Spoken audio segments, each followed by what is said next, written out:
Même pour nous. Aujourd'hui, on va parler. Et on s'entend-tu que c'est de la parler avec un masque? En même temps, on voulait pas enlever notre tradition de donner des ateliers pour l'ouverture des spas et des piscines. On a pensé à une nouvelle formule avec Backyard Brand qui ont tout de suite décidé d'embarquer avec nous. C'est un nouveau format.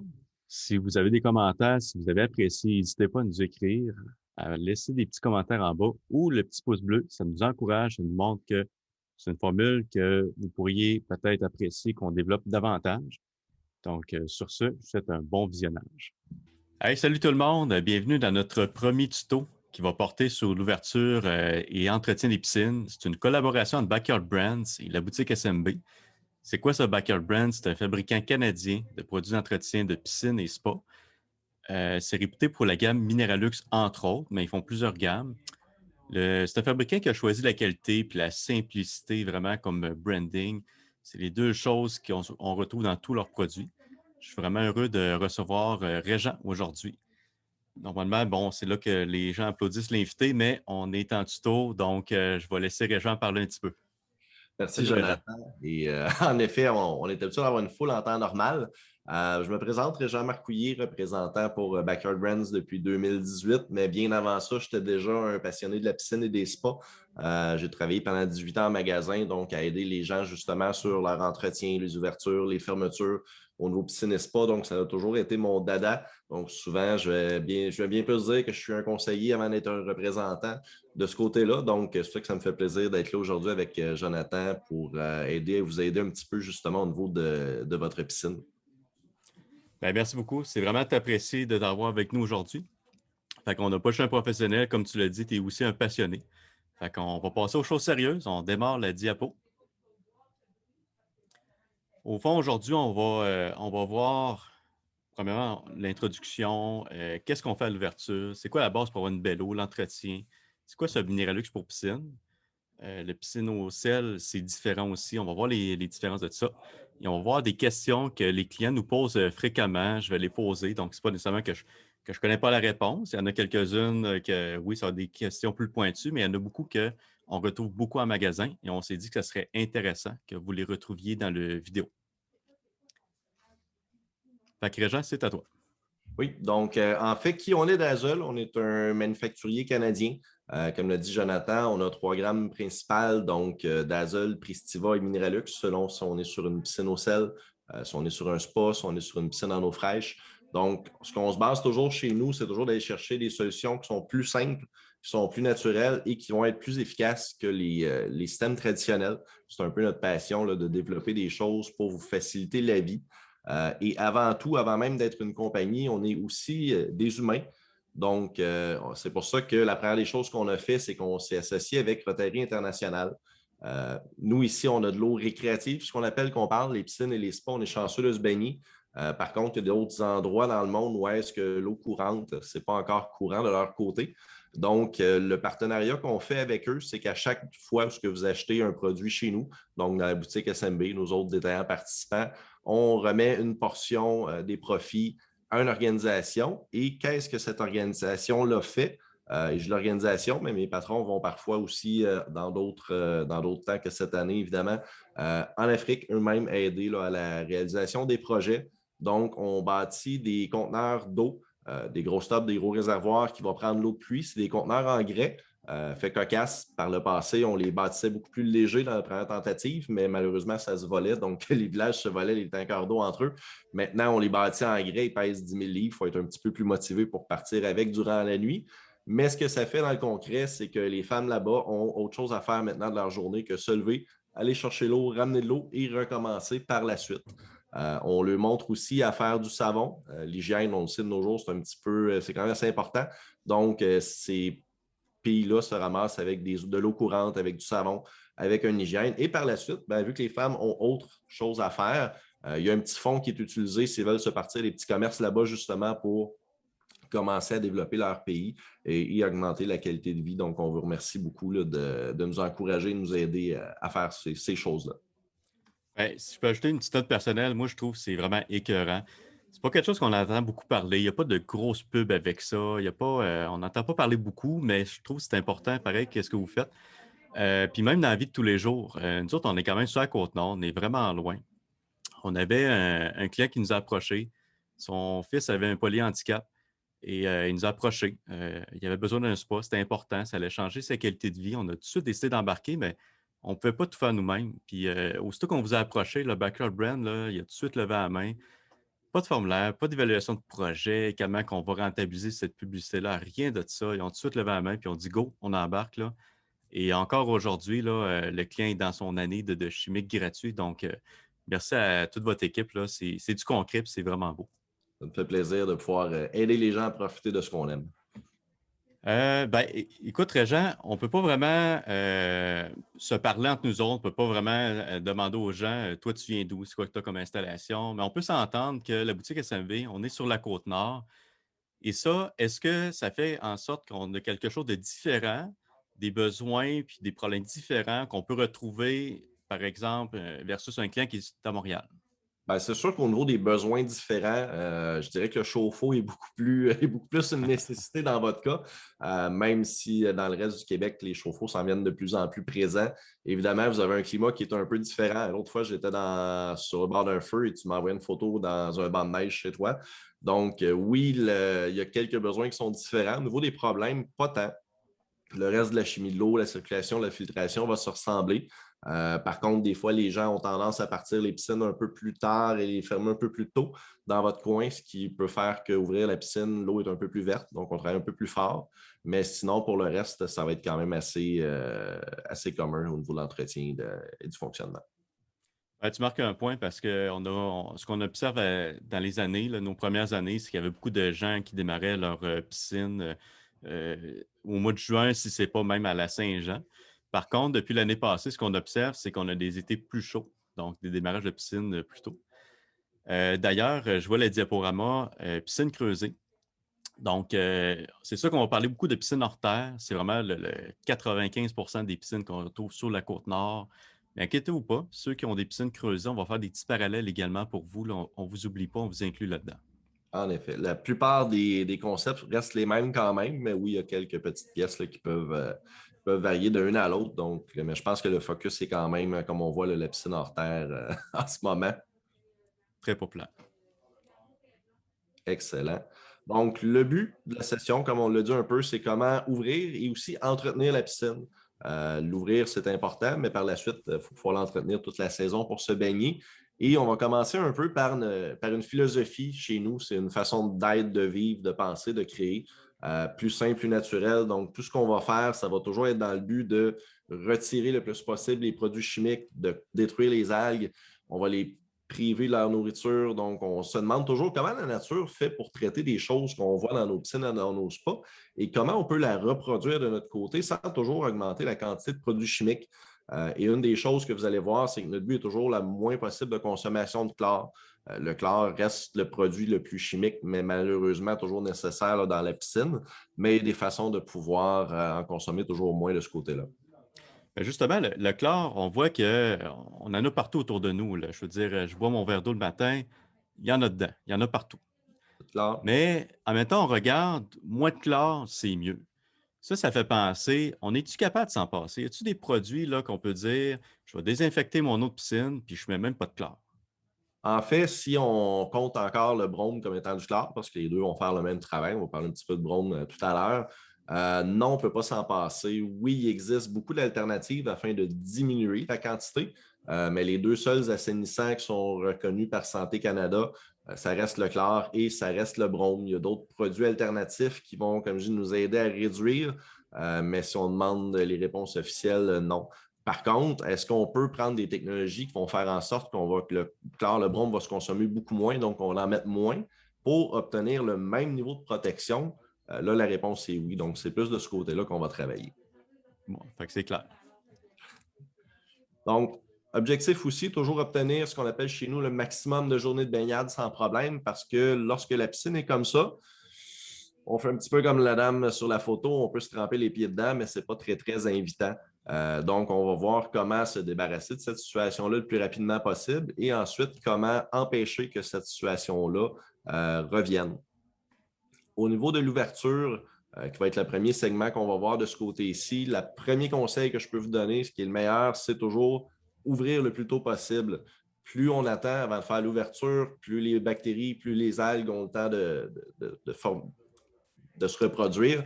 Lorsque l'eau est très froide, comme en hiver, ça existe, ça n'arrive pas, mais aussitôt que l'eau commence à se réchauffer, ça peut devenir plus problématique. Donc, quelqu'un qui ouvre sa piscine très tard va devoir malheureusement travailler beaucoup plus fort pour l'ouvrir. Et souvent, on va se dire, je vais sauver un petit peu de produit en la partant plus tard.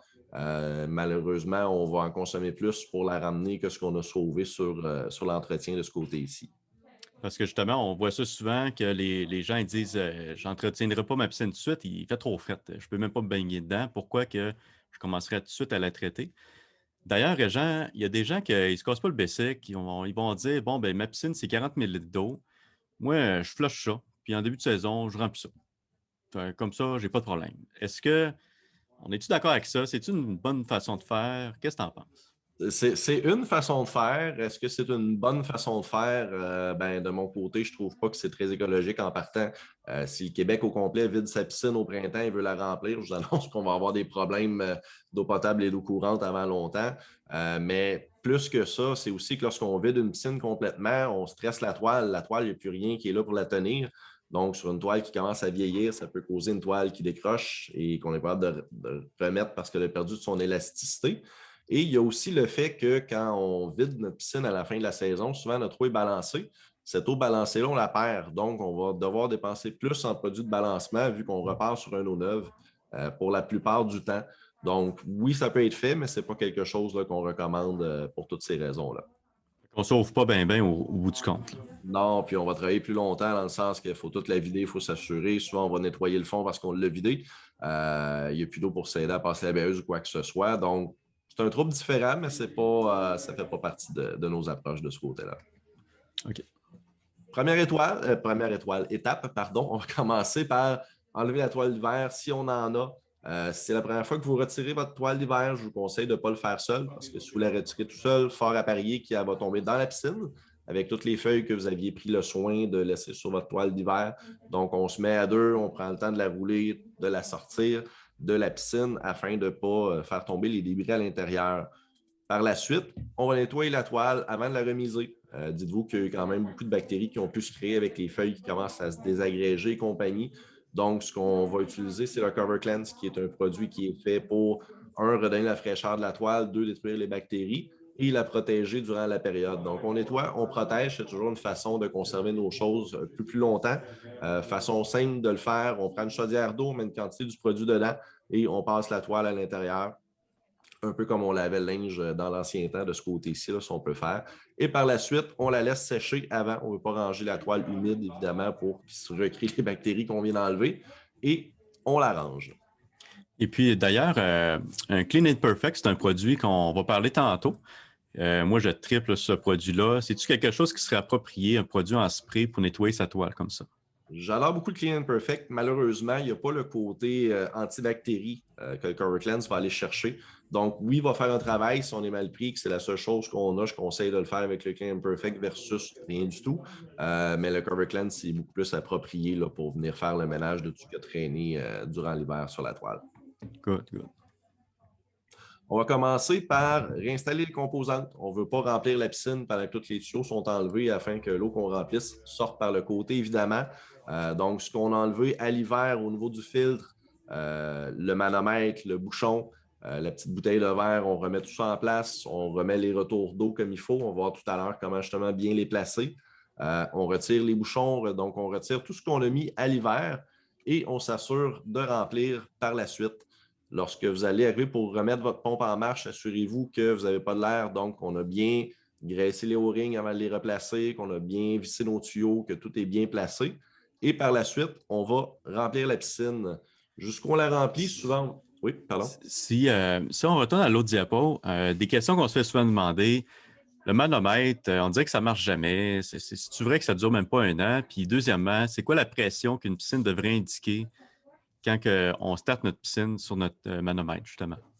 Écoute, moi, je suis chanceux. Ça fait 5 ans que mon manomètre est en vie, mais je me compte très, très, très chanceux. Généralement, oui, ça peut durer 1 an, 2 ans, 3 ans. Ce n'est pas les pièces les plus de qualité qui se trouvent sur le marché. Par contre, ce n'est pas quelque chose qui est dispendieux non plus. Souvent, on parle d'autour de 8, 9, 10, 12, 15 selon les modèles. Et ça fait une bonne job. Mais oui, ça peut briser. Ce qui est important, c'est de l'enlever, de le laisser s'égoutter le plus possible à l'automne, parce que s'il reste un petit peu d'eau dedans, l'hiver va geler et ça va réduire encore plus la durée de vie de ce côté-ci. Et j'ai oublié ta deuxième portion de la question. Je m'excuse. Souvent, on se demande, quand on met tout ça en place, le manomètre, dois-tu afficher 15, 20 PSI? Y a-t-il un chiffre magique ou est-ce que ça dépend de chacune des piscines? Magique, parce que c'est un calcul, évidemment, de la force de la pompe, la longueur des tuyaux, le sable ou la cartouche qu'il y a dedans à l'intérieur. C'est sûr qu'une piscine hors terre, souvent, on va avoir une normalité autour de 12, 15, alors qu'une creusée autour de 16, 20 va être un peu plus normale.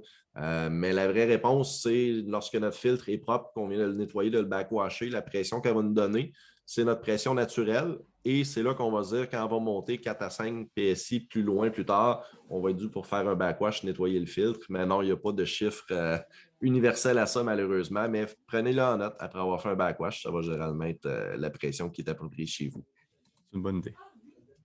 Donc, on remplit. On remplit à la hausse. On va laisser toujours l'espace d'environ 1 pouce dans le dessus de l'écumoire où on peut aller à la dernière vis. C'est important de ne pas la faire fonctionner en saison plus haute parce qu'à partir de là, tout ce qui flotte va continuer à flotter. Donc, on ne ramassera pas surtout le pollen qu'on peut avoir beaucoup à ce temps-ci de l'année, toutes les saletés en surface. Un coup qui est bien rempli, on part la pompe à la position backwash. Tout ce qui a dormi dans votre filtre durant l'hiver, on ne veut pas l'envoyer dans la piscine. Justement, le but, c'est de la nettoyer en ce moment. Donc, on va faire un bon backwash, on va passer par le rince et ensuite, on va passer une première balayeuse. Toujours à la position waste, égout, dépendamment des types de filtres. La pression va être un peu différente. On va s'assurer que ça circule durant un bon 24 heures afin de faire brasser l'eau à l'intérieur. Et par la suite, on va emmener un échantillon d'eau en magasin. Quand on veut prendre un bon échantillon d'eau, on rentre notre main à la hauteur du coude et on prend de l'eau à l'intérieur. Donc, pas juste ce qui flotte ou totalement dans le fond. On va avoir un peu la meilleure représentation possible de l'eau. Mais très important, laissez tourner la pompe 24 heures avant, sinon vous allez avoir un résultat qui est faussé et on peut avoir un faux départ à partir de là. Puis justement, nous, on offre la possibilité, on s'entend que la Côte-Nord, c'est un vaste territoire. Puis Backyard Brand, depuis l'année passée, nous aide à faire des tests à distance. Donc, les clients, on peut commander directement sur le site de laboutiquesmb.com. Carrément, vous commandez votre test d'eau. Donc, on vous envoie une capsule dans laquelle vous prenez votre échantillon, vous nous le retournez par la poste. Par contre, ce n'est pas une solution qui est 100% parfaite. Donc, pour le 3/4 de la job, ça va faire. Régent, c'est quoi qui peut être affecté comme paramètre une fois que la boutique SMB reçoit l'échantillon du client qui habite, par exemple, à 3 heures de route? C'est sûr qu'en effet, dans votre cas, c'est très pratique parce que souvent, le shipping est un peu moins long que le transport. Le seul paramètre qui peut être affecté, c'est le taux de chlore parce qu'évidemment, le chlore, c'est quelque chose qui se consomme, qui s'évapore. Par contre, dites-vous que tout le reste des paramètres, donc que ce soit le pH, la quintité, la dureté, les phosphates, les réponses vont être bonnes. Donc, ça vaut la peine parce que de toute façon, le chlore, c'est la chose qui va fluctuer le plus là, dans la saison. Mais pour le reste, c'est 100% fiable, je vous dirais, en façon de tester. Super, merci. Un coup qu'on a bien nettoyé et compagnie, souvent on va commencer par une trousse de départ, parce qu'on dit toujours qu'une bonne saison commence par un bon départ. Jonathan, est-ce que vous avez beaucoup de problèmes d'eau ferreuse dans votre coin? Je pense que non. Vous êtes. On a la réputation d'avoir une eau ferreuse. Par contre, si on se compare à des clients sur la Rive-Sud et d'autres endroits qu'on a testés, là, c'est vraiment pas si pire que ça. On a une légère trace de fer, mais c'est vraiment pas beaucoup. Donc, ça, on n'est pas problématique. On ne va pas l'utiliser. Par contre, si vous savez que parfois, pour utiliser un puits ou quoi que ce soit, vous avez une eau qui est ferreuse, toujours utiliser un séquestrant en premier parce que sinon, on va empirer la situation avant de la corriger. Donc, si jamais c'est votre cas, Jonathan pourra vous suggérer un séquestrant là, approprié. Pour les piscines qui sont au clair, pardon, notre trousse de départ va avoir 2 composantes à l'intérieur. Donc, le Ultrachoc, qui est un traitement choc qui est très, très, très facile à dissoudre, qui n'affectera pas votre pH. Donc, si vous avez déjà un pH qui est correct, on n'ira pas le débalancer pour avoir rebalancé par la suite. On va mettre le Ultrachoc directement dans l'écumoire, donc facile d'application. Et 1 heure par la suite, on va aller mettre l'algicide. Donc, on verse l'algicide dans la piscine. On s'assure évidemment tout le long du procédé de laisser fonctionner la pompe 24 heures sur 24. D'ailleurs, c'est quelque chose que je conseille, laisser fonctionner une pompe 24 heures sur 24 dans une piscine. On va voir un peu plus tard, tantôt, au niveau du tabouret, l'importance. Et si on a une piscine au sel, encore une fois, seulement 2 produits. Facile d'application. Le premier, le primer, on le met directement dans l'écumoire quand on a fini de le verser. On va aller chercher 15 minutes plus tard le Premium Shock, pardon, qu'on va aussi ajouter dans l'écumoire. On va laisser circuler par la suite et le travail va se faire. Lorsque les saletés vont être rendues au fond de la piscine, évidemment, on peut repasser une balayeuse par la suite là, pour bien nettoyer, mais c'est deux types de trousses qui sont hyper simples à fonctionner de ce côté-ci. Et on dit toujours qu'une piscine saine commence par un bon nettoyage. C'est comme n'importe quoi. Si on veut un environnement propre dans notre maison, on va le nettoyer.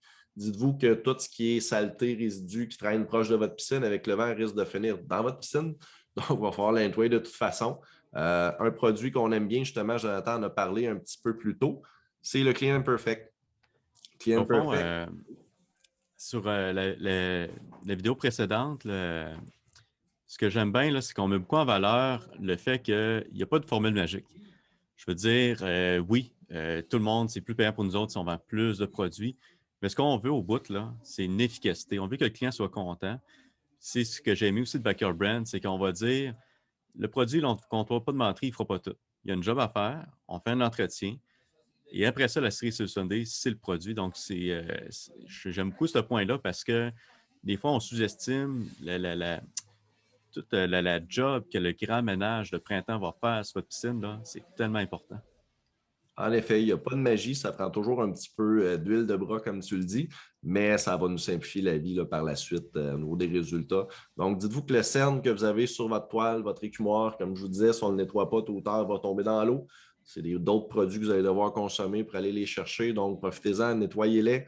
Le filtre, votre cellule au sel, votre thermopompe, commencez la saison d'une bonne façon. Donc, soit le Clean Perfect ou le Power Blue, Waterline Cleaner qu'on a. Clean Perfect, ce qu'on aime aussi, c'est sa fraîcheur. C'est des enzymes, c'est du citron, donc ça laisse une super bonne odeur lorsqu'on l'a nettoyé. Très, très bon dégraisseur, donc on peut l'utiliser aussi sur d'autres choses. Je pense qu'il y a certains adeptes de barbecue à la boutique SMB. Ah, écoute, Ça peut... c'est fou. Ce produit-là, là, tu fais tout avec ça. Là. Je veux dire, là, on va voir des photos là, du concret, là, mais je certifie là, que ce produit-là, tout ce qu'on doit faire, c'est de le laisser agir parce qu'il y a des enzymes, mais ça marche, c'est incroyable. On ne peut pas tout faire, mais une bonne partie, mais en effet, bon point. Ce n'est pas un produit qu'on vaporise sur un linge et qu'on essuie avec. C'est des enzymes, ça travaille, ça digère, donc laissez-leur 5-10 minutes après les avoir vaporisés. Laissez-leur digérer les saletés. Quelqu'un qui est paresseux comme moi, tout est digéré, on a juste à essuyer par la suite. On n'a pas besoin de frotter. Et oui, on l'a utilisé à plusieurs sauces. On peut voir un thermopompe qui était sous un arbre, donc qui est taché de résine et d'un paquet de choses. On l'a vaporisé et par la suite, on l'a rincé. Ou si vous avez des filles qui aiment jouer dans les carrés de sable, là, ici, on peut voir les sandales de mon collègue. Parlons de la fille de mon collègue et non pas les siennes. Il y a des plus grands pieds que ça. Vaporiser, on rince par la suite et le résultat est à droite. Donc, oui, vous pouvez le laisser à toutes les sauces. Généralement, on a des assez bons résultats avec ça. Ça, c'est du Par la- concret. Oui, exact. Et par la suite, le filtre. Généralement, je vais conseiller aux gens de faire le nettoyage du filtre à l'automne parce que c'est comme la vaisselle. Ce qu'on a fini de manger, on la nettoie le soir et pas le lendemain si on veut que ça soit plus facile. Si vous ne l'avez pas fait à l'automne, je vous conseille de le faire au printemps pour cette année. Vous le referez à l'automne pour commencer une bonne routine par la suite. Ce qu'on va utiliser, c'est le Filter Revive. Pourquoi on va l'utiliser? Généralement, je vous dis toujours, on essaye de mettre le moins de produits chimiques possible. Le Filter Revive, ce qui va être le fun, c'est ce qu'on voit à l'exemple à droite. Lorsqu'on l'utilise pour justement nettoyer une cartouche, on va réduire, on va digérer et on va avoir juste un petit tas de saleté avec un eau qui est très, très clair versus à gauche, qui est un produit de nettoyage traditionnel. Vous voyez le résidu que ça peut laisser entre les deux, donc on va nettoyer beaucoup plus facilement. Peut être utilisé pour un filtre à cartouche, mais aussi pour un filtre au sable. Lorsqu'on l'utilise pour un filtre au sable, on retire le couvercle de la pompe, on enlève de l'eau, fait tout simplement planter la bouteille dedans pour faire voler l'eau extérieure. On met le produit dans la pompe, on ferme le couvercle et on active la pompe 5 à 6 secondes, le temps que le produit soit rendu dans le filtre. On arrête le moteur, on peut le laisser dormir toute la nuit si on veut, et le lendemain, on va faire un backwash. Je conseille souvent de vous mettre directement en backwash avant d'aller vous coucher, parce que si le lendemain, vous l'oubliez et que vous repartez à filtre, malheureusement, il y a une partie qui va retourner dans la piscine et ce n'est pas ce qu'on voulait, va falloir la renettoyer par la suite. Donc, backwash, rince, filtre par la suite. Si vous avez un filtre à cartouche, surtout dans une piscine, on le sait, les filtres à cartouche, c'est gros. Souvent, on n'a pas d'endroit pour les faire tremper. Produit magique pour ça, le produit de Jack's Magic, qui est un vaporisateur. Donc, on rince la cartouche à la hausse pour enlever le gros des saletés. On vaporise partout le produit sur la cartouche, on attend 5 minutes, on rince et on est reprêt à l'utilisation. Donc, beaucoup plus rapide de un, ça vous sauve du temps, mais surtout beaucoup l'ennui de trouver un bac à poubelle assez gros pour faire tremper votre cartouche. Donc, le Jax Magic est le meilleur ami des propriétaires de filtres à cartouche. Et soi-disant, si vous avez un spa aussi, ça fait très, très bien pour les filtres de spa. Justement, nous autres, on fait beaucoup de calls de service pour les entretiens de spa. Et tous les spas vont avoir évidemment des fils à cartouche. Je trouve que c'est vraiment efficace parce que on peut pas on peut pas aller 2 fois chez le client juste parce qu'on doit nettoyer un filtre. Il faut que ça se fasse là. 15 minutes, c'est fait. Merci, bonsoir. Vraiment efficace. On parle de filtration. Normalement, le sable, là, ça ne dure pas à vie, ça. Ça a une durée de vie. Non, dépendamment des types de sable, en effet, je te dirais que la majorité vont avoir une durée de vie d'environ 5 ans. Au bout de 5 ans, le sable soit va commencer à se compacter énormément, mais le sable aussi, c'est des formes qui sont incongrues en temps normal, ce qui vont faire que ça va bien s'emboîter entre et laisser très, très peu d'espace. Donc, la saleté va être captée, puisqu'une filtration, c'est un peu comme une filtration naturelle. Donc, l'eau passe à travers le sable qui attrape les saletés. Et au fil du temps, le sable va s'arrondir. Donc, c'est très, très dur de pouvoir compacter des ronds sans laisser d'espace entre. Donc, à un moment donné, la filtration est beaucoup moins bonne qualité. C'est pour ça qu'on recommande de le changer aux 5 ans. Justement, faire une frappe préventive avant que les problèmes surviennent, ça nous sauve beaucoup de maux de tête. Mais oui, il peut exister différents types de sable sur le marché qui ont des durées de vie qui sont un peu différentes de ce côté-ci. Puis souvent, ce qu'on va observer, c'est que la personne, quand elle veut nettoyer son sable, ben, on ne se casse pas le bicycle, on va faire le fameux backwash. Donc, un terme anglophone, là, le backwash. Est-ce qu'au fond, on peut dire que le nettoyant à filtre va faire plus qu'un backwash traditionnel? Oui, absolument. Parce que le backwash, en fait, ce que ça fait, c'est que ça prend la saleté sur le dessus, ça la relève et ça la fait sortir. Ce qui est collé dedans ne va pas sortir la plupart du temps. Donc, le nettoyeur à filtre va vraiment venir dégraisser, va digérer, réduire un peu comme on voyait tout à l'heure. Donc, même sans avoir besoin de l'expulser à l'extérieur, si je transforme une saleté en eau, je n'ai plus besoin de la nettoyer. Donc, le backwash, oui, c'est important de le faire quand on en a besoin durant la saison, mais le nettoyage va faire vraiment la grosse job. C'est un peu comme le petit ménage qu'on fait la semaine, puis que maintenant au printemps, on fait un bon nettoyage du printemps dans la maison. C'est un peu le même principe qu'on va avoir appliqué de ce côté-là. Ah, super. Comment on va faire pour avoir une belle eau? C'est un peu comme un tabouret. Si on va dans n'importe quelle compagnie qu'on connaît, ben, il peut y avoir l'équipe de construction, il peut y avoir le propriétaire, il peut y avoir le designer lorsqu'on bâtit quelque chose. Au niveau d'une belle eau, de notre côté, il y a 3 choses. Il y a un tabouret, là, je vous mets au défi de couper une patte puis de le faire tenir, vous allez voir que ça ne va pas bien. Donc, souvent, quand quelqu'un a un problème d'eau, avant même de parler des produits chimiques, on va leur parler de 2 choses qui sont tout aussi importantes. En premier lieu, la circulation. Si l'eau ne circule pas bien dans la piscine, si les produits ne se rendent pas au problème, si les problèmes ne se rendent pas dans le filtre, on ne pourra pas réussir à la résorber, peu importe ce qu'on utilise. Et évidemment, il y a la filtration. Si vous enlevez le filtre de votre piscine, je vous mets au défi d'avoir une belle eau, vous allez trouver que ça va être un peu difficile. Donc, avant même de penser à prendre de l'argent dans vos poches pour l'investir dans un produit, lorsque vous avez un problème, référez-vous toujours à ces 2 étapes-là en premier. Est-ce que ma piscine circule bien? Est-ce que j'ai une minuterie qui l'arrête trop souvent? Et on va voir un peu le pourquoi. Et par la suite, on va pouvoir avoir la chimie de l'eau. Donc, un coup qu'on sait que les produits vont être mis dans un environnement qui est favorable à avoir une belle eau, là, par la suite, oui, on va avoir besoin d'un peu d'aide pour résorber le problème, mais c'est toujours un travail d'équipe de ce côté-ci. Donc, au niveau de la circulation, est-ce que le système d'eau est étanche? Si vous regardez dans votre pompe et que vous avez la moitié d'air, la moitié d'eau, dites-vous qu'il y a un problème de ce côté-ci, votre circulation va être impactée parce que vous allez avoir beaucoup moins de puissance. Donc, vérifiez les O-rings dans les couvercles de votre pompe, vérifiez les bagues. Un problème d'étanchéité va toujours se passer de la pompe vers l'écumoire ou de la pompe vers le drain de fond. Si vous avez un problème après la pompe, ça va couler, vous allez le savoir, mais ce n'est pas ce qui va faire rentrer de l'air. Donc, est-ce que mes entrées sont dégagées aussi? Est-ce que vous avez pensé à nettoyer le panier de votre écumoire et de votre pompe? Petite référence personnelle, il y a 2 jours, je fais « Oh, il me semble que ma piscine ne bouge pas beaucoup. » Il a venté énormément. Il y a un beau lilas qui était super fleuri. Donc, il y avait un livre de feuilles de lilas dans mes paniers de pompe. Donc, toujours les nettoyer autant que possible dans ces périodes-là, dans les périodes de pollen aussi. C'est des périodes qu'il faut faire attention à diriger, à gérer. Au niveau des retours d'eau, un retour d'eau doit toujours être en au 45 degrés vers le bas.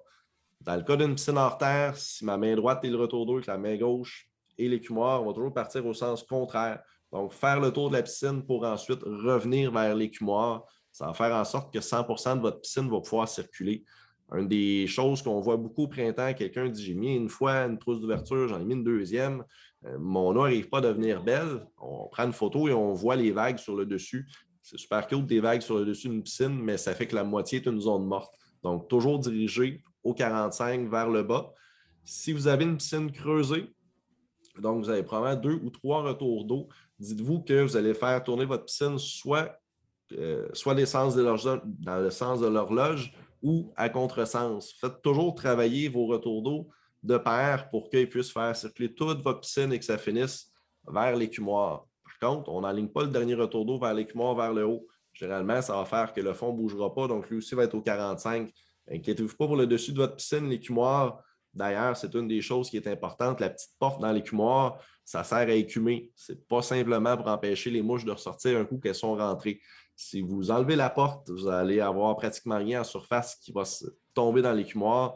Donc, vérifiez aussi est-ce que votre porte d'écumoire est bien fonctionnelle de ce côté-ci. Au fond, c'est aussi simple que ça, hein, parce que même si vous avez fait installer votre piscine ou quelqu'un auparavant qui l'a entretenu, je veux dire, ce problème-là de retour d'eau, là, on le voit à chaque année. À chaque année, là, on s'est rendu qu'on y pense automatiquement. On se trouve qu'on a un problème, que il me semble que ça ne file pas bien. Il me semble que ça se comporte pas comme ça se devrait se faire. Les produits marchent moins bien. Le retour d'eau, là, on le voit souvent, c'est simple comme ça. Donc, c'est facile à vérifier. Exact. Et c'est à la grandeur du Québec que je le vois. Les gens me disent j'ai fait partir ma piscine quand ça fait que la personne n'a pas bien mis le retour d'eau. Malheureusement, les gens souvent sont pressés un peu au printemps, donc on ne pense pas à ça. Donc oui, c'est important de le vérifier. Un coup que l'eau circule bien dans la piscine, évidemment, la deuxième étape, c'est de pouvoir bien la filtrer. Ça prend un filtreur qui est en santé. Donc, si vous avez un filtre à cartouche, pensez à faire son nettoyage régulièrement. Filtre à cartouche de piscine, on peut le nettoyer 1, 2, 3 fois ou 4 fois par année, dépendamment de si vous avez un environnement qui est très, très hostile. Donc, la piscine va se salir beaucoup. Vous avez plus de pollen, plus de forêt. Mais dites-vous que si votre filtre n'est pas en santé, le petit peu de temps de nettoyage que vous ne prendrez pas, vous allez le perdre 10 fois plus à courir après votre eau. Dans le cas d'un filtre au sable, ben, est-ce que ma poignée est bien à la position filtration? Parce que circulation, c'est cute, ça circule bien, mais ça ne filtre rien. Et justement, est-ce que mon sable est en bon état? Donc, si on, dans le doute, si on se dit ah, ça fait 4 ans, 5 ans, 6 ans que je l'ai, je pense que quand ça a des problèmes, changez votre sable. Ça aussi, ça va vous éviter beaucoup de maux de tête de ce côté-ci. Donc, assurez-vous que le filtre est en bon état. Assurez-vous que votre manomètre est fonctionnel. Comme je disais tout à l'heure, la position de l'aiguille naturelle, c'est après avoir fait un backwash. Généralement, ça revient à 15 par chez vous et que vous êtes rendu à 25, posez-vous des questions. Je pense qu'on est dû pour faire un backwash ou nettoyer le sable. Donc, assurez-vous que votre filtration est faite. Un coup que la circulation est bonne, là, on va pouvoir commencer à parler de la fameuse chimie de l'eau. Un petit point par rapport au filtre au sable. Souvent, les gens achètent une maison et sont super contents. La piscine est déjà incluse. Elle a été installée des fois il y a 10, 15 ans. Ça dure longtemps une piscine. Par contre, le filtre au sable à la longue, c'est pas quelque chose qui brise, là, qu'on va changer souvent. Et on se ramasse avec un sticker sur le dessus qu'il n'y a plus rien. On en regarde et puis on a de la misère à savoir il est sur quel mode présentement. Donc, y a-t-il un truc pour savoir est-ce qu'on est sur filtration, sur circulation? Y a-t-il un truc pour ça? Il n'y a pas de recette magique. Par contre, il y a beaucoup de manufacturiers de filtres qui vendent juste le collant à part. On dirait que les gens ont souvent oublié de le mentionner de ce côté-ci. Mais si on prend les fournisseurs majoritaires comme Stay-Right, Hayward et Jacuzzi, on peut acheter juste le collant. Donc, si vous avez un détaillant pas loin qui peut vous vendre un autre collant idéal, on le remet là. On ne se casse plus la tête. Sinon, si ce n'est pas disponible, bien évidemment, il y a toujours le bon vieux Google qui peut nous donner une photo. Donc, on prend la photo de ça et ensuite, on se prend un Sharpie, un marqueur, n'importe quoi et on réécrit les positions parce que si vous ne faites pas ça et que vous êtes toujours à tâtons, il va y avoir des erreurs qui vont se faire et il y a des résultats qu'on ne voudra pas de ce côté-ci. Donc, au niveau de la chimie de l'eau, c'est super facile. Vous apprenez le tableau périodique des éléments de A à Z, puis après ça, ça va très, très, très bien aller. Donc, je fais des farces. Il y a des paramètres, évidemment, qu'on va vérifier. Donc, le pH, c'est important d'avoir un bon pH entre 7,4 à 7,6 si on veut que les produits réagissent bien. L'alcalinité, dépendamment de la piscine, est-ce qu'on a une piscine au sel, en béton, en vinyle, il va y avoir des balancements différents. Donc, ça peut jouer de 80 à 150. Si vous allez à la boutique et que vous dites le type de votre piscine, ça va vous sortir les bonnes données, les bons paramètres de ce côté-ci que vous avez à viser pour vous. Donc, vous n'avez pas besoin de le prendre par cœur. La dureté calcique qu'on veut toujours mettre dans l'eau afin de, je dis toujours, on veut nourrir l'eau. La dureté, c'est la nourriture de l'eau. J'aime toujours mieux la nourrir avec ce que je veux que la laisser se nourrir à partir de ma piscine et de mes équipements. Donc, c'est un autre paramètre qu'on va balancer lors du test d'eau. Les métaux, super pratique les métaux dans la vie, mais dans la piscine, on ne les veut pas. Ça peut faire des cheveux qui sont colorés, des toiles qui sont tachées, ou même des eaux qui passent de clair à vert, un beau vert forêt par contre, rapidement au contact du chlore. Stabilisateur, qui est un peu la crème solaire du chlore. Si je sors dehors en plein milieu de début d'été, qu'il fait gros soleil, que je n'ai pas encore de bronzage, puis je ne mets pas de crème solaire, ça se peut que je change de couleur moi aussi, que je devienne un peu rouge. Donc, on veut avoir un taux de stabilisateur afin d'éviter d'avoir consommé beaucoup trop de chlore. Et ça, c'est une des choses qui est les plus économiques. Quelqu'un qui fonctionne au chlore sans stabilisateur, petit pot de stabilisateur à 10-15 $ versus 2 chaudières de chlore. Le calcul est vite fait de ce côté. Je vous laisse le faire. On voit vite la différence.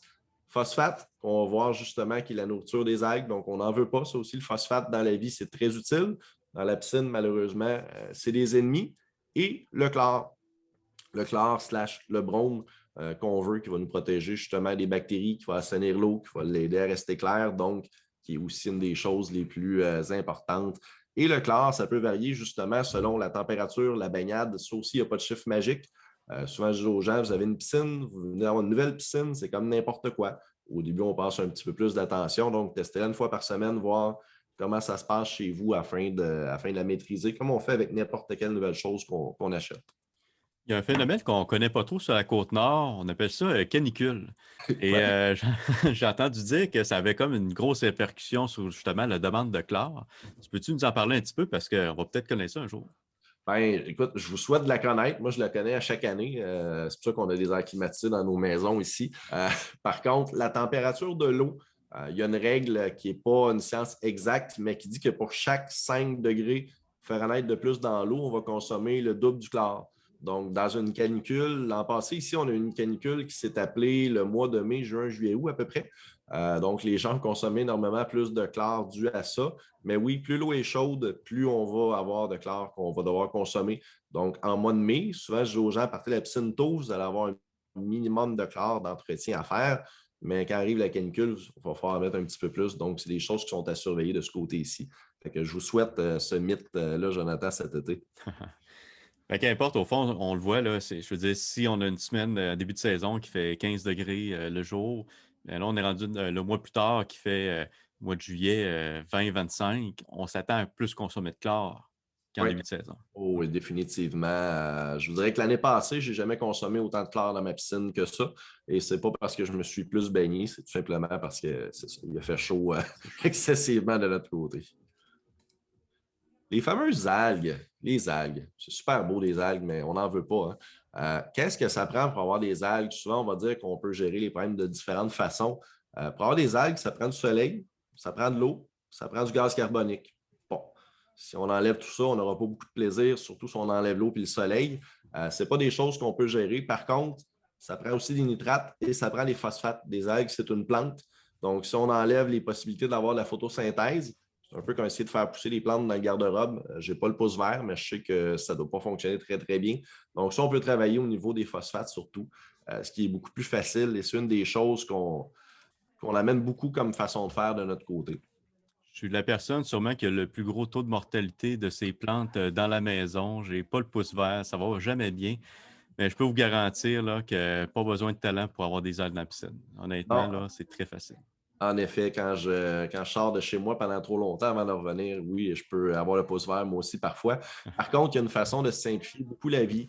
Souvent, on dit on peut prévenir ou on peut guérir. Lorsqu'on va utiliser de l'algicide, en fait, c'est qu'on va avoir laissé l'algue pousser. Par la suite, on va essayer de la guérir en mettant des poisons dans l'eau. On travaille toujours de façon les plus naturelles chez nous. Donc, si on enlève les phosphates, qui est une des 5 choses qu'on a besoin pour avoir des algues, on va réduire la possibilité aux algues de se développer énormément. Donc, on a des produits comme le Phosclens qui vont travailler sur des hauts taux de phosphate. Et par la suite, on peut y aller sur l'Assure, qui est un produit d'entretien qui va, entre autres, digérer à chaque semaine des phosphates. Je m'adresse surtout aux gens comme moi qui sont entourés de champs de cultivateurs.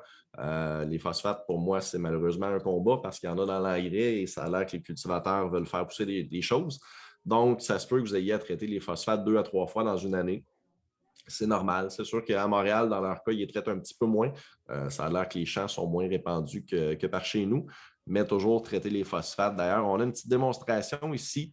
Vous allez me dire que la personne qui a fait la deuxième piscine n'avait pas beaucoup d'imagination, fort probablement, ou elle ne voulait pas créer le phénomène du voisin gonflable.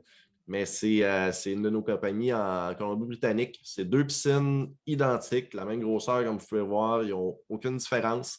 C'est même pas un PowerPoint, là. C'est une vraie photo, ça, là, qui a été C'est prise. une vraie photo qui a été faite par un de nos détaillants qui fait de l'entretien de piscine là-bas. Le premier client a accepté de traiter ses phosphates et le deuxième client, on peut deviner que c'est celui dans le bas de la photo, n'a pas voulu que la compagnie traite les phosphates. Il y avait un taux de phosphate qui est très, très, très, très, très, très élevé et ils ont eu le même programme d'entretien, outre traiter les phosphates, avec deux résultats qui sont très différents. Parce que ce n'est pas un montage, là, vous essayez de trouver la brèche dans le photoshopping. C'est vraiment une photo qui a été prise live dans les premières années qu'on commençait à retirer les phosphates. Donc, ça prouve énormément l'utilité de ça. Et aussi, on va consommer beaucoup moins de chlore. Donc, souvent, la bouteille contre le phosphate, on va le sauver encore une fois dans d'autres produits. Donc, moins d'alchide, moins de chlore. Et on va traiter ça de façon beaucoup plus naturelle. Donc, ça fait partie de notre façon de faire les choses. Pas longtemps, ça, que c'était à la mode de traiter le phosphate. Je veux dire, c'est quelqu'un qui a une piscine il y a 15 ans, tout ce qu'il faisait dire, c'est mettre du poisson, de l'algicide, au fond, à chaque semaine. En effet. Si jamais t'en as, ils vont mourir, là. Ben, tu as raison. Il y a 15 ans, moi-même qui étais en magasin, j'arrive pas à me rappeler si ça fait 10, 12 ans qu'on parle des phosphates. Le premier qui m'a parlé de ça, j'ai comme fait les phos quoi? C'est quelque chose qui, on peut quasiment dire qu'il est nouveau parce qu'évidemment, les piscines existent depuis beaucoup plus longtemps, mais on amène toujours justement des façons de traiter plus simples et pour simplifier la vie des gens de ce côté-là.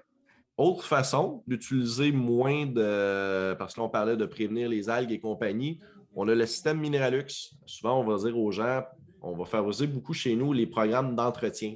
Parce que oui, on peut piger dans les allées un paquet de pots différents, puis aller les mesurer et compagnie.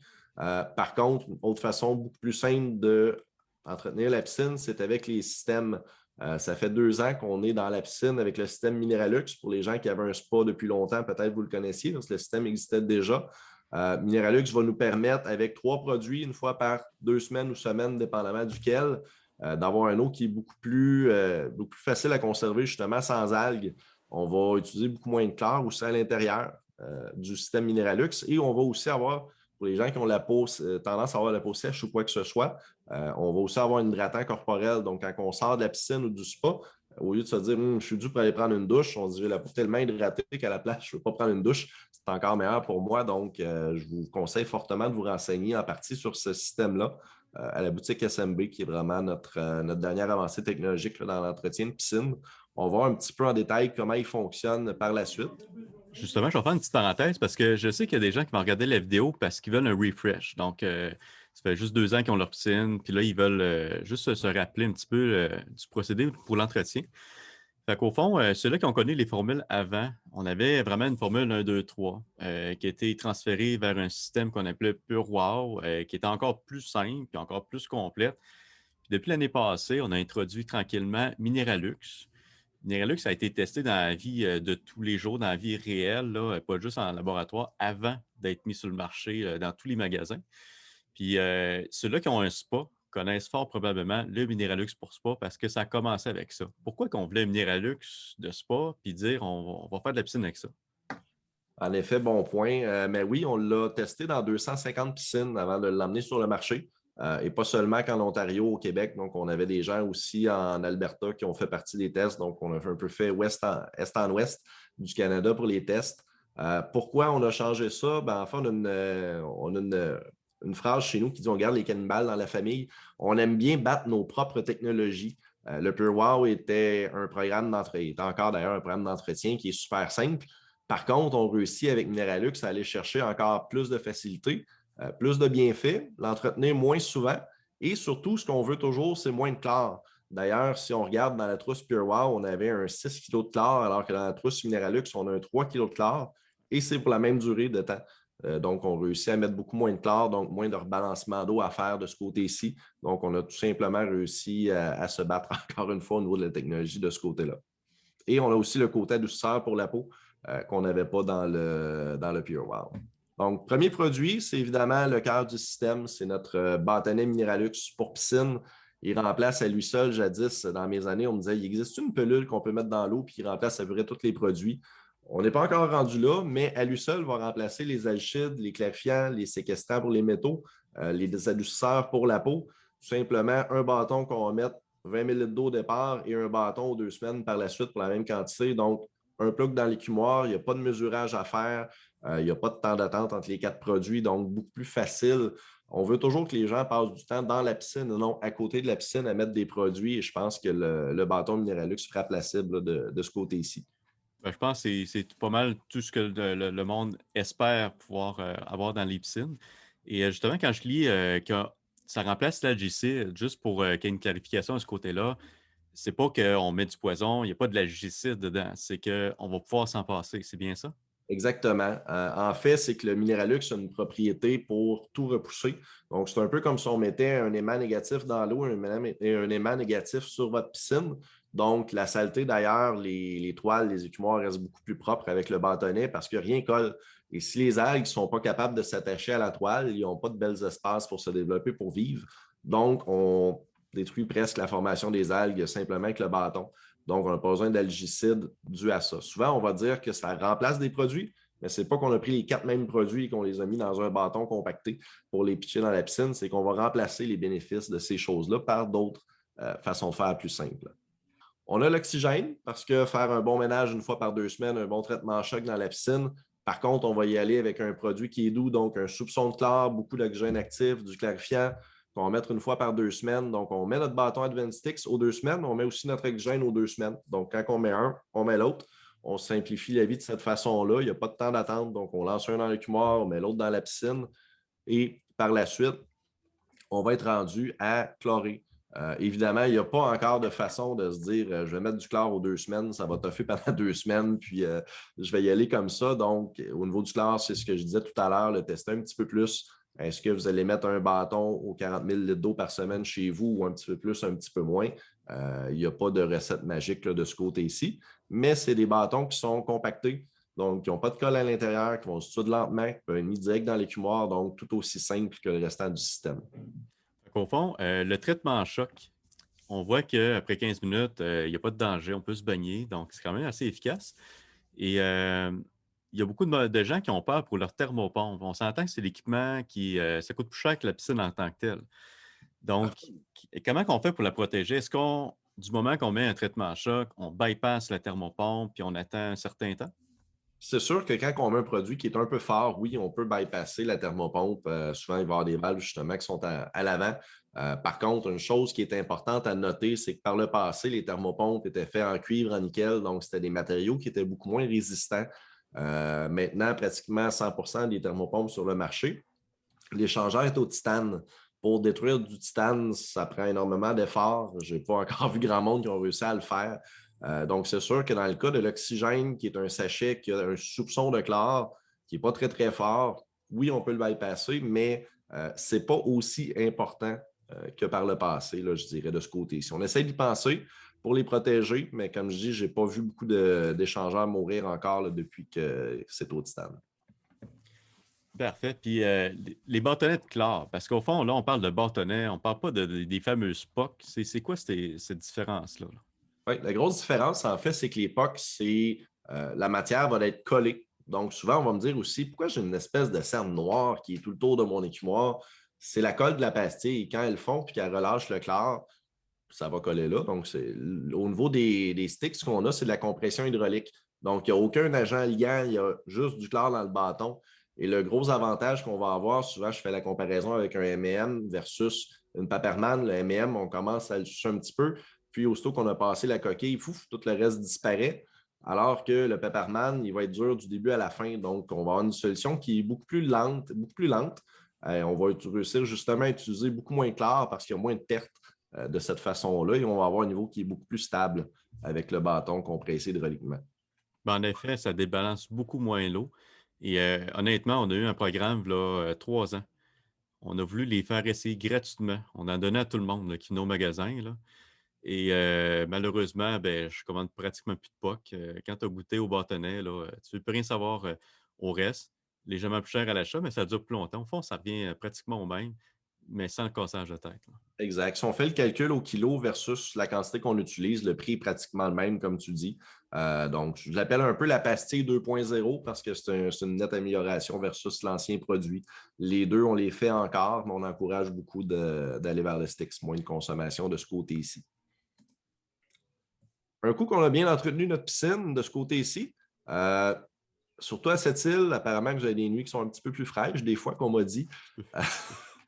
On peut sauver de l'argent. Si vous avez un thermopompe, surtout le produit le plus économique qui existe dans la boutique SMB pour vous, c'est le Cover Free. Le Cover Free, c'est une toile solaire qui est naturelle, qui n'est pas toxique. Donc, je pourrais m'en verser sur la tête pendant que je me baigne. Il n'y a pas de problème de ce côté-ci. D'ailleurs, si vous regardez, il n'y a pas de symbole dessus qui va prévenir la perte de chaleur en coupant l'évaporation. Donc, moins on perd d'eau, moins l'eau s'évapore, moins on a besoin de faire tourner le fameux thermopompe et plus la piscine va être chaude facilement. Donc, on va l'utiliser simplement 15 ml par 10 000 litres d'eau par semaine. Je fais souvent la référence qu'une 21 pieds hors terre, le Cover Free va faire la saison complète. C'est un produit qui se vend à environ 30 et vous allez sauver environ 30 à 35 des dépenses du chauffe-eau, qui, soit dit en passant, coûte beaucoup plus que 100 dans une année. On parle souvent d'autour d'un 300 de consommation. Donc, encore une fois, le calcul vaut le travail. Si vous n'avez pas de thermopompe et que vous voulez vous baigner dans une piscine qui est plus chaude, c'est aussi un merveilleux produit pour vous. Souvent, on va dire qu'on a une piscine avec Cover Free versus sans Cover Free va se tenir environ 4 degrés de plus. Moi, je dis souvent, c'est la différence en 78, je trouve ça froid, puis 82, j'aime la piscine. Donc, là encore, là, ça va faire un bon travail avec ou sans chauffe-eau. Je tiens à rassurer les gens, là, c'est un produit, c'est pas quelque chose qu'on va voir. Vous n'aurez pas une pâte blanche là, qui va flotter sur votre piscine, là, puis vous allez nager au travers de ça. Ça se voit vraiment pas. On dirait que vous rachetez de l'eau au fond, là. Donc, c'est pas quelque chose qui va rester apparent dans votre piscine. D'ailleurs, souvent quand je vais vendre une piscine, au lieu de tout de suite vendre une toile, faire plus d'argent, je vais dire au client, ben, gars, essaye donc une toile liquide, puis peut-être ça va te convenir, puis tu n'auras pas besoin de manipuler. Parce qu'il y a de la manipulation dans une toile solaire, là. On ne peut pas laisser ça tout le temps. C'est la raison pour laquelle je n'aurais jamais personnellement de toile solaire. Je ne suis pas assez vaillant pour ça, parce qu'une toile solaire, ça devrait s'appeler une toile lunaire. Donc, on la met le soir et on l'enlève le jour. On la remet le soir, on le relève le jour. Donc, en effet, comme tu dis, c'est une manipulation qui est 2 fois par jour versus le Cover Free que oui, on le push dessus, on va le voir 20 secondes à peu près, puis il va disparaître sous l'eau, on ne le verra plus. Donc, souvent, moi, je vais favoriser le moins d'efforts possible, maximum de rendement. C'est souvent ma philosophie de ce côté-ci, Jonathan. Puis au fond, pour finir, là, c'est parce que je tiens vraiment à le mentionner, il y a une mauvaise perception de la toile solaire sur le marché. Ce n'est pas des panneaux solaires, c'est un isolant, la toile solaire. Donc, la principale fonction, on ne veut pas perdre notre chaleur. On veut pas, ça ne va pas servir à capter le soleil. On pourrait même l'utiliser avec la toile solaire physique. Petite différence à comprendre, la toile solaire physique, ben, celle-ci, c'est physique, donc c'est un isolant. Le jour, ça empêche la chaleur de sortir. La nuit, pardon, ça empêche la chaleur de sortir. Mais si on la laisse dans le jour, c'est un isolant. Ça isole des deux côtés. Donc, ça empêche aussi la chaleur de rentrer. Donc, si vous enlevez votre toile solaire dans le jour, vous avez encore votre Cover Free qui travaille. Oui, c'est un peu de l'overkill, ce qu'on appelle de mettre les deux types, mais théoriquement parlant, ça pourrait fonctionner. Les gens ont le choix, au fond. Exactement. Donc, vous pouvez y aller avec la physique pour un peu plus de résultats, un peu plus d'efforts ou la toile solaire liquide là, que j'aime bien de mon côté. On récapitule un peu l'entretien des piscines en eau fraîche qu'on appelle parce qu'on va voir par la suite les piscines au sel. On la part le plus tôt possible, on la nettoie bien, on s'assure qu'on circule, qu'on filtre bien et après ça, on peut parler de produits chimiques. Donc, ayez les bons outils pour l'entretenir, passer, comme je vous dis, aux systèmes d'entretien qui sont vraiment là pour vous faciliter la vie, mais aussi pour vous garantir un nombre maximal de journées de baignade sans problème dans l'été, qui est toujours un peu ce qu'on veut de ce côté-ci. Et si on fait tout ça, justement, ben, on passe à une excellente saison. L'été est court au Québec, on aime ça vouloir en profiter, mais et qu'on aime notre cour arrière au Québec, on est un peu des fans de ça. Bien, au fond, là, je sais que ça fait beaucoup. Quelqu'un qui regarde cette vidéo-là et qu'il vient, sa piscine vient tout juste d'être installée, là, ça fait tout qu'un gros mal de tête. Donc, ce que je vous recommande présentement, là on vient de voir le trois quarts de notre discussion, de tout ce qu'il faut faire pour ouvrir, entretenir notre piscine. Moi, je vous invite à prendre une petite pause, prendre un screenshot au pire pour vous rappeler brièvement là, c'est quoi qui est important dans votre piscine. Après avoir pris votre Tylenol, on va continuer. On va aussi voir l'entretien de la piscine au sel. Ce n'est pas un entretien qui est totalement différent, mais un peu. Donc, on va voir un petit peu la nuance de ça. Et ce qu'on a voulu faire avec cette vidéo-là, c'est vous donner un maximum de contenu. Parce qu'au fond, l'entretien de la piscine, c'est simple. C'est juste qu'il faut le savoir. Une fois que vous allez avoir emmagasiné cette information-là, vous allez voir l'année prochaine. C'est comme faire du basic, ça ne s'oublie pas. C'est vraiment votre première fois. Donc, inquiétez-vous pas. C'est normal si vous avez un petit mal de tête en ce moment, là, ça va passer puis ça va bien aller. Exactement. C'est toujours c'est comme n'importe quoi, hein, comme on dit, c'est le temps de s'y habituer. Par la suite, ça devient quand même assez simple de ce côté-là. Et si jamais vous êtes de ceux qui se disent ouais, mais à un moment donné, il va falloir que je la ferme, fort à parier qu'on risque de refaire un peu le même genre de capsule là, sur la fermeture des piscines. Donc, on va commencer par se baigner et ensuite on parlera de la fermer là, plus tard dans la saison. Ah, puis ça va bien, là, on n'a pas trop de bloopers, hein? Non, c'est pas si mal. Donc, qu'est-ce qu'une piscine au sel en fait? On va faire le segment pour les piscines au sel. Une piscine au sel, c'est le même genre de piscine, elle a les mêmes formes que les autres. En fait, ce qui va être la grosse différence, c'est qu'on va rajouter une cellule du générateur de chlore sur la ligne d'eau et on va mettre un boîtier électronique qui va nous aider à contrôler ça. Par la suite, qu'est-ce qui se passe dans une piscine au sel? C'est super simple. On met du sel dans l'eau, une quantité selon le type de système. Si vous n'êtes pas certain, d'ailleurs, regardez dans votre manuel parce qu'on peut avoir de 1600 jusqu'à 4000 dans les niveaux de teneur en sel qui sont demandés. Donc, c'est important de s'ajuster à ce que le manufacturier a prévu pour vous. Mais en réalité, on passe de l'eau salée à de l'eau chlorée. Donc, quand ça passe dans la cellule, on va créer du chlore et par la suite, on va remettre du sel. Une des choses qu'on me disait toujours, c'est combien de fois il faut que je remette du sel parce que là, je crée du chlore avec. On m'a toujours dit dans la chimie, rien ne se perd, rien ne se crée, excepté dans une piscine au sel, parce qu'on va créer du chlore sans perdre du sel. Donc, ça va toujours être un peu une génération qui va se faire. On entend de tout hein, dans le milieu, puis moi, j'entends chaque année, le sel, ça désinfecte. Mais on voit clairement, c'est pas le sel qui va désinfecter, c'est votre matière première pour créer votre chlore. En effet, le sel, oui, peut avoir certaines propriétés dans certaines autres choses, mais ça me fait cocasse. Ça me rappelle dans les premières années, justement, que les piscines au sel ont été amenées sur le marché. J'ai croisé un couple dans la rangée qui me dit: je ne comprends pas, j'ai mis plein de poches de sel dans la piscine, puis mon eau est venue verte. En jasant avec, j'ai découvert qu'il n'y avait pas de système au sel qui allait avec la piscine. Donc, j'ai dû leur expliquer un peu ce que ça prenait de ce côté-ci. Donc, non, le sel n'a pas de propriété d'assainir la piscine. C'est vraiment justement ce qui va se passer dans la cellule qu'on va voir par la suite. La cellule qu'on voit à l'écran, c'est des plaquettes, donc des anodes et des cathodes qui, avec de l'électricité, vont créer du chlore. Donc, on prend du sel, qui est du NaCl, et on va prendre l'eau et l'oxygène qui traînent déjà dans la piscine pour faire un chlore gazeux à partir de ça. Justement, ce que je venais de dire un petit peu, on a des anodes, on a des cathodes. Qu'est-ce qui se passe dans une piscine au sel? Une de nos forces chez nous, justement, c'est qu'on a acheté il y a quelques années la compagnie Pristiva qui ont fait des études par rapport aux piscines au sel. Ils ont passé 2 ans avant même de créer un produit à vraiment étudier qu'est-ce qui se passe. C'est quoi la différence entre une piscine au sel et une piscine en eau fraîche?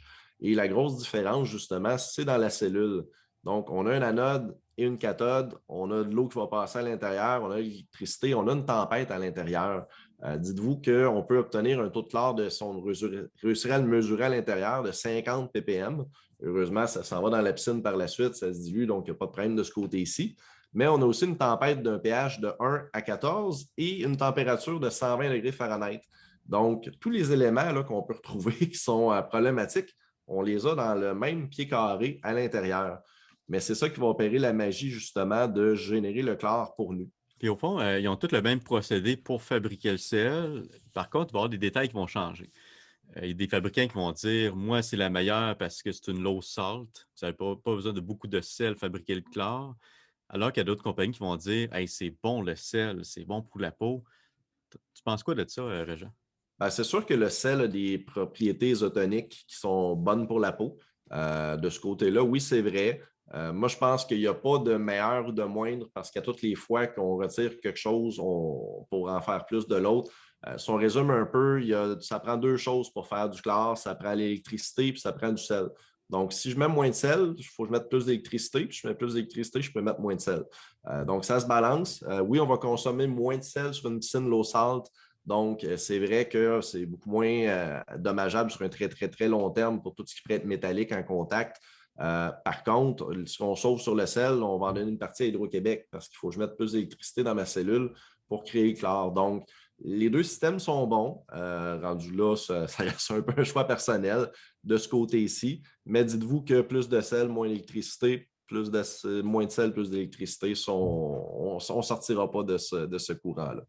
Fait que bref, il y a beaucoup de marketing là-dedans, mais c'est de prendre le temps de s'asseoir avec un conseiller, de jaser, vous parler de vos besoins. La personne peut vous recommander vraiment selon ce que vous exigez, ce qui serait le plus adapté à vous.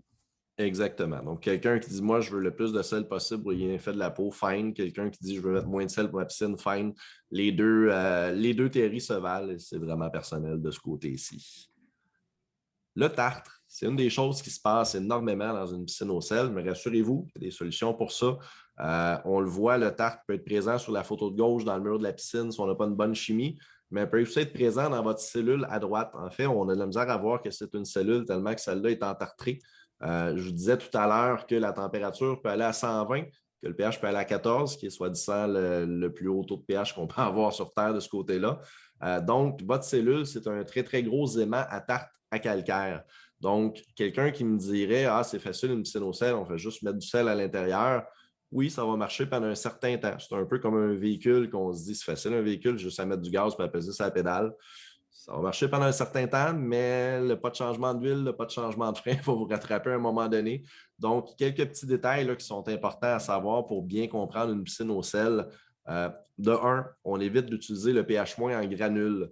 On voyait le tartre tout à l'heure. Il y a 3 types de tartre qui peuvent se créer sur une cellule au sel.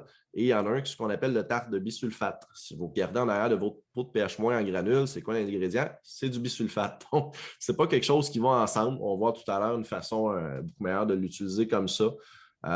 Et il y a des méthodes, justement, comme je disais, pour prévenir le tartre qu'on va voir dans les produits subséquents. Et le pH va avoir tendance à monter. Ça, c'est une des choses qui doit être les plus connues de ce côté-ci. À toutes les fois qu'on génère du chlore avec notre système au sel, on génère aussi l'équivalent d'un pH+. Donc, il ne faut pas paniquer si on a régulièrement à mettre du pH- dans une piscine au sel. C'est la chose la plus normale sur Terre. Donc, simplement bien balancer l'eau, on va pouvoir justement permettre à notre cellule de bien travailler. Et les fameuses phosphates aussi qu'on a vu tout à l'heure, phosphate, ce qui va créer les algues, c'est aussi le pire ennemi du système au sel parce que lui aussi, il y a un tartre de phosphate qui existe et qui va bien aimer se coller sur la cellule au sel et qui est difficile à retirer par la suite. D'ailleurs, au niveau du balancement, on parle que là, on sait comment baisser le pH parce qu'il y a un produit spécial qui va être adapté pour les cellules au sel. Par contre, quand on parle d'alcalinité, on parle de dureté calcique, on peut-tu utiliser les produits qu'on retrouve normalement pour les autres piscines? Oui, il y a seulement que le pH- qui va être différent au niveau du balancement. Pour le reste, en effet, l'alcalinité, la dureté, le stabilisateur et compagnie, oui, il y a des produits qui sont meilleurs, mais les autres produits vont fonctionner dans le cas d'une piscine au sel. On a un balancement qui est un petit peu différent. D'ailleurs, les logiciels d'analyse vont les prendre en compte parce que si on met plus de quelque chose puis qu'on veut y avoir le cas de balancement, on va mettre un peu moins d'ailleurs. Donc, souvent, on va tenir justement l'alcalinité un peu plus basse qui va aider à prévenir la hausse du pH, mais les produits en termes de matières premières, on va utiliser les mêmes.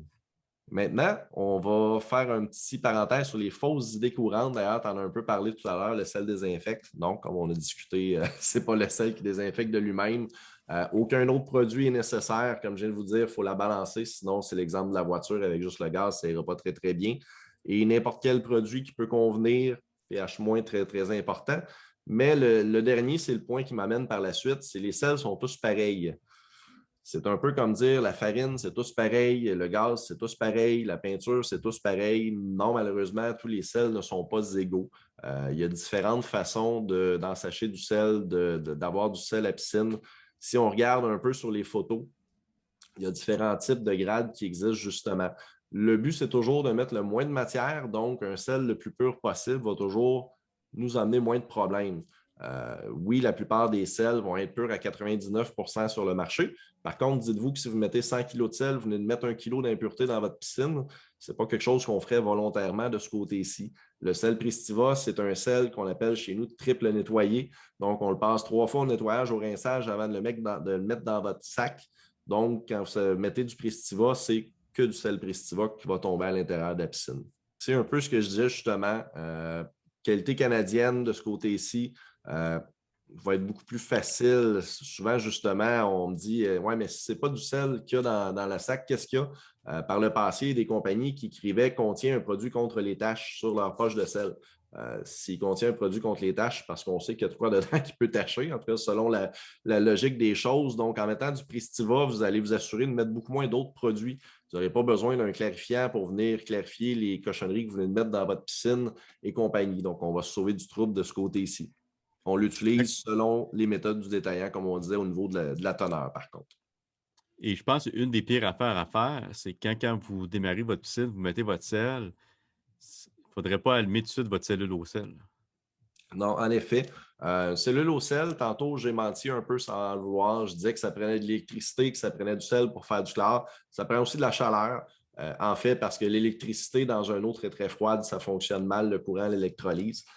Donc, en bas de 65 degrés Fahrenheit, allumer son système au sel, ça ne sert absolument à rien. Il n'y a pas assez de conductivité pour en créer. Et laisser justement votre piscine filtrer vos choses avant de faire tout passer dans votre cellule, que je vous disais qui est un gros aimant à cochonnerie. Donc, on ne veut pas nécessairement partir une piscine avec un système au sel. De toute façon, un système au sel, c'est le fun, ça génère une petite quantité de chlore tout le temps pour vous, mais quand on veut partir la piscine, on veut une plus grande quantité directement. Donc, en effet, ce n'est pas la première chose qu'on fait, Jonathan. Une fois qu'on a mis notre sel, deux produits. Je ne sais pas si vous vous rappelez, dans la portion ouverture, on parlait du primer, on parlait du choc. Ce qui est le fun avec Pristiva, c'est qu'en entretien, on va parler de primer et du choc. Et quand vous allez écouter le vidéo de fermeture, on va parler du primer et du choc. Donc, vous avez seulement deux produits d'entretien un peu plus à tenir de ce côté-ci. Le primer, c'est un peu l'amorce. Comme à la peinture, va s'assurer que tout va bien aller. Donc, le primer va vous aider justement à prévenir, je vous ai montré tout à l'heure, le tartre, le calcaire qui fait se passer dans la cellule. Donc, va protéger votre cellule énormément, va aussi avoir une propriété algicide pour vous aider et va rehausser l'effet isotonique dans l'eau qui fait que le sel, justement, fait une eau qui est beaucoup plus confortable. Donc, c'est un produit qu'on met une fois par mois, tout simplement, et qui va venir vous aider beaucoup dans la piscine. Ici, on a un petit exemple en fait, c'est des tests qu'on a fait. On a pris deux bassins, des petits bassins, on a pris un sel Pristiva avec du primer d'un côté et on a pris un sel tout court, pas de primer de l'autre côté. À droite, on a vu qu'après un mois déjà, directement en passant le courant, la latte avait commencé à s'entartrer, à rouiller. Alors qu'à gauche, la seule chose qu'on peut voir, c'est un petit peu de jaune. Tout à l'heure, je vous parlais de phosphate. Le jaune, justement, c'est le tartre de phosphate. Donc, si on avait pris le temps de le tester et de le retirer, on aurait eu une latte qui est restée totalement là, en parfait état avec le primer. Ben justement, mettons, je suis un consommateur, je m'achète une piscine et puis je connais rien là-dedans. Puis par malheur, la personne qui me l'a vendu me dit Hey, Bodé, achète-toi une piscine au sel, là. Achète-toi une machine au sel, paye sur un, tu ne touches plus à rien. C'est quoi qui peut m'arriver? Exactement ce qui est arrivé en 2003 quand on a commencé à vendre des piscines au sel et que c'était la mode de dire on fait ça. Si on balance rien, ben, comme n'importe quoi, on peut avoir de la corrosion. Donc, si vous avez un système, un chauffe-eau au propane d'ailleurs, il faut lui dire adieu, il va être mort d'ici la fin de l'année. Ça va corroder énormément. Votre cellule au sel aussi, si vous ne la protégez pas, c'est le même principe que la voiture. Cellule au sel, c'est la portion qui coûte la plus chère dans votre système et mal entretenue, on peut la détruire en dedans d'un an ou deux. Dites-vous que c'est rendu à environ 500 la moins chère cellule au sel. C'est un prix qui monte à cause du minéraux qui est utilisé pour la faire, qui n'arrête pas de monter aussi. Donc, souvent, je vais dire aux gens de dépenser un peu à chaque année pour allonger sa durée de vie. C'est un bon investissement de ce côté-là aussi. Au niveau de la toile, si on fait juste peser sur le piton, on fait beaucoup de chlore, ça se peut qu'on blanchisse la toile de la même façon. Si vous lancez un baril de chlore dans votre piscine, votre toile va blanchir. Si vous dites à votre système au sel de faire beaucoup trop de chlore sans rien balancer, on va avoir un peu les mêmes procédés. Donc, oui, ça me fait encore hérisser les poils quand j'entends quelqu'un dire c'est le fun, une piscine au sel, on ne fait rien. Malheureusement, ça va marcher un certain temps comme la voiture qui n'a pas de changement d'huile de fait à l'intérieur. Je pense que ça peut même affecter ta piscine en tant que telle, Oui. la structure. Absolument, parce que à moins qu'on ait une piscine en résine qui est moins sujette à ça, mais tout ce qui est pièces métalliques ou quoi que ce soit, le sel a un côté corrosif. Il ne faut pas se le cacher. Oui, il est bon pour la peau, mais il est moins bon pour les métaux. Donc, si on balance moins bien, on peut avoir de la corrosion, on peut avoir une toile à l'inverse, on peut avoir de l'entartrement, donc on pourrait avoir une formation de calcaire à la grandeur de la piscine si on laisse les choses aller. Donc, une piscine au sel doit être balancée de la même façon qu'une piscine pas au sel pour prévenir des problèmes qui vont juste être un peu différents en termes de type de problème, mais on va en avoir quand même. Par la suite, un coup qu'on a mis le primer, la dernière étape du système, après le sel, après le primer, c'est le premium choc. On va mettre toujours à la suite d'avoir mis le primer. Donc, je disais tout à l'heure, le primer, c'est une fois par mois. Le choc, c'est une fois par mois. Donc, on met le primer, 15 minutes après, on met le choc. Ce qu'on va venir faire avec ça, c'est qu'on va donner un peu un relâchement au système au sel. Le système au sel, comme je disais, va gérer une petite quantité de chlore. Il est fait pour ça, gérer une petite quantité de chlore sur une très longue durée de temps. Quand on met le choc, on va venir faire le gros ménage sans faire travailler trop fort notre système au sel. Donc, on va encore une fois économiser sur la durée de vie de la cellule. Et c'est un produit qu'on peut se baigner 20 minutes par la suite. Donc, il n'y a pas de long temps d'attente ou quoi que ce soit. Si vous mettez votre système au sel sur traitement choc, on va produire un chlore qui est beaucoup plus long à se débarrasser par la suite. Donc, ça pourrait arriver qu'on ait une journée ou deux où ce qu'il faudrait dire aux enfants, il fait beau, mais rester dans la maison, on ne veut pas faire ça en plein mois de juillet. Des fois, ça donne des moins bons résultats. Donc, le choc, c'est l'ami parfait du primer de ce côté-ci. Et il va le réactiver en plus, donc va l'aider à travailler un petit peu mieux. Autre produit, je vous parlais tout à l'heure, on ne met pas de pH- granulaire avec une piscine au sel. C'est pour ça que l'acide NN, ça a été créé. Donc, c'est un acide qui est ultra sécuritaire. Vous pouvez vous en échapper sur la peau.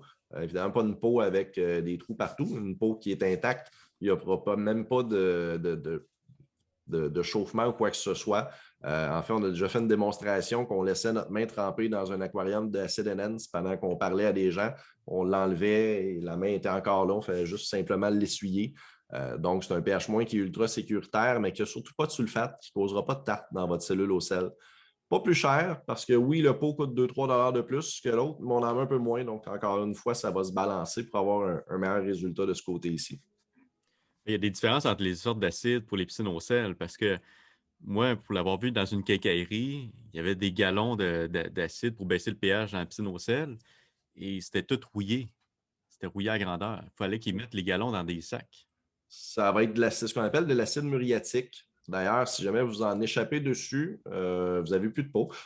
Donc, faites pas le test avec l'aquarium dedans. Je vous garantis que vous n'aimerez pas le résultat. Mais oui, l'acide muriatique, souvent, on va l'ensacher dans un sac, dans un double sac, parce que c'est un acide qui est très, très, très fort. On va se servir de ça pour une piscine en béton, pour décaper avant de refaire et compagnie. Donc, c'est vraiment pas du tout le même produit. Il y en a un qui c'est un acide qui est organique et l'autre, c'est un acide qui est très, très, très fort. Des fois aussi, c'est ce qui va m'amener à ma prochaine slide, on va utiliser de l'acide muriatique pour nettoyer une cellule, mais dites-vous que si ça fait ce résultat-là sur vous, ça peut aussi faire le même résultat sur la cellule. Donc, y aller avec quelque chose de sécuritaire, là, ça reste gagnant. Au niveau du nettoyeur à cellules, justement, avec le Pristiva, on a ce qu'on appelle un acide intelligent. Pas parce qu'il va pouvoir faire vos devoirs à votre place, malheureusement, mais c'est un acide qui va simplement travailler sur ce qu'on veut.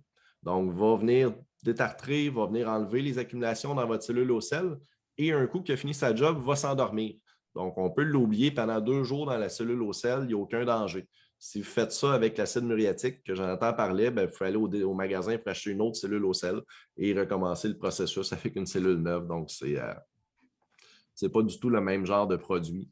Pour le nettoyer, si on est capable, si on a une cellule comme ce qui est sur la photo, on le verse dedans, on submerge les plaquettes, ça va bouillonner pendant 10, 15, 20, 25 minutes, le temps d'enlever le tartre, le temps d'enlever le calcaire.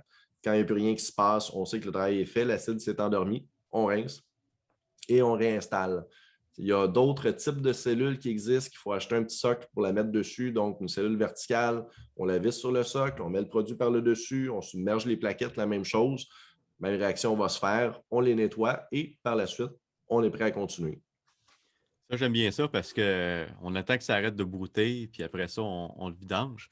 On n'a pas à se mettre une minuterie, que si on passe tout droit, ben, on se dit, bon, ben, je vais aller acheter une autre cellule, c'est scrap. Exactement. Et j'ai même croisé un magasin l'an passé qui ne connaissait pas le nettoyeur cellule Prestiva. Et il y a des gens sur le plancher qui commençaient à dire on ne nettoie pas les systèmes au sel parce que c'est les endommages. Ouais, J'ai un peu je fait le comprends. saut et je leur ai présenté une nouvelle solution de faire parce que oui, c'est important de nettoyer la cellule au sel. Je ne sais pas si vous voyez le tartre, le calcaire qu'il y a sur celle sur la photo, mais dites-vous qu'un tartre de l'épaisseur d'une feuille de papier, ça vient de couper 50 de l'efficacité de la cellule au sel. Donc, il faut la faire travailler 2 fois plus longtemps. Et on vient aussi de couper de 50 sa durée de vie parce qu'on la fait travailler plus. Donc, c'est important d'avoir un bon entretien au niveau de la cellule. Puis tu startes comme ça ne prend pas 5 ans pour avoir ça. Là. Ça se fait assez rapidement. Ça peut se faire très, très, très rapidement. Juste une bonne petite shot de pH- en granule, puis on peut déjà commencer à avoir un tartre qui s'est formé. Donc, par contre, si vous utilisez le primer dans le système Pristiva, à la fin de l'année, souvent, vous allez même vous demander si vous êtes dû pour nettoyer la cellule parce qu'on va vraiment aider à le prévenir. Donc, c'est un entretien qui vaut la peine de ce côté-ci. Donc, mettons, j'entretiens ma piscine au Pristiva. Une fois par année, ma cellule au sel, ça devrait bien aller. Oui, à moins d'avoir un eau C'est balancé. vraiment problématique.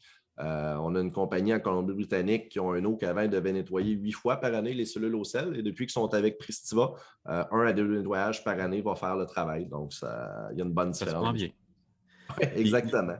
Moi, j'adore Pristiva parce que vous avez la piscine au sel.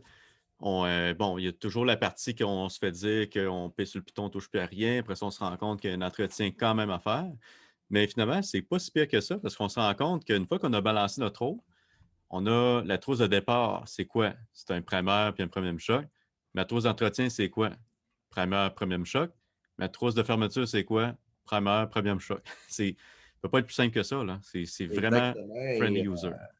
Pour ajouter à ça, quelqu'un qui a une piscine 18 pieds et moins, la trousse d'entretien qui se vend, qui est les 3 primers, 3 chocs, souvent, on va pouvoir s'en servir comme trousse d'ouverture, d'entretien et de fermeture. Donc, on a une boîte à acheter au lieu de 3 boîtes et un paquet de produits différents. Donc, c'est la simplicité du système.